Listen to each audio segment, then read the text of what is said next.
how does the content of the HCT reflect in a person's healing journey? If somebody's going on a healing journey, how does Well, we address that very specifically. For example, Chris, who often teaches in the help sort of in the HCT, had a health crisis, and when she went through it, then we identified 25 things that she did. She kept a journal, and kind of organized a health template so that people would know what to do if they were faced by a health challenge. And so there's a whole set of things you might take into account. So often when any of us get a health challenge, even an NLP master practitioner, it's like deer in the headlights. Oh, I've got this diagnosis. It's frightening. And then they kind of go past it. And this is the time to work on yourself. So there are a number of things you can do. People in this group, some of them have been working on some significant health issues. I think some of them will get better. And sometimes I'm thinking of a few years ago, we had a woman this wonderful person from Canada in our training, and she had late stage cancer when she came to the training.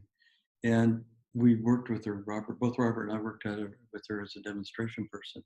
And she lived a lot longer than they expected, which was beautiful. But when she died, I got this beautiful letter from her husband thanking me. And he said that she wanted me to know that she died well. And she didn't think she would have without having gone through this program. Now, also the other day, I think it was yesterday, you mentioned that we were doing forgiveness. And you mentioned that was an important element in any healing journey. Are there any other commonalities that you found or specific?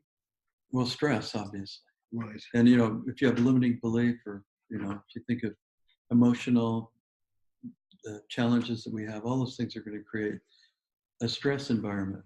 And with stress, there are over 20 different catatoxins or stress hormones that all can wreak havoc in certain ways. If of course, there are a number of things you can do to help with that. People who do transcendental meditation can often stay healthier because they're doing something to help with that stress.